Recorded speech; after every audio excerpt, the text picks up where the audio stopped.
Hello, j'espère que vous allez bien. J'aimerais qu'on parle aujourd'hui de 3 ratios très importants dans le monde de la finance, alors ne quitte pas. Ratio numéro 1, il s'agit de l'autonomie financière, comme étant la capacité d'une entreprise à pouvoir financer ses activités et ses investissements sur la base de ses capitaux propres.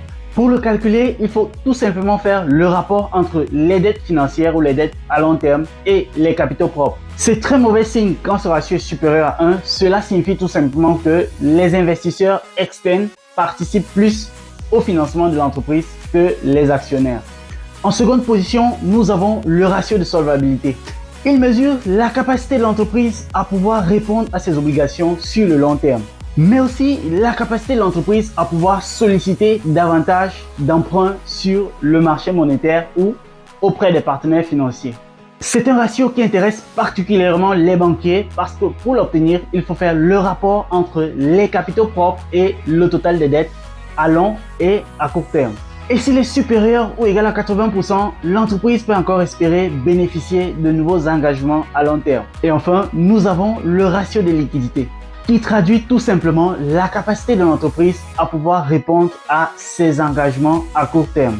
Notons qu'en matière financière, il faut distinguer la liquidité générale de la liquidité réduite. La liquidité générale prend en compte les valeurs d'exploitation, les valeurs réalisables et les disponibilités.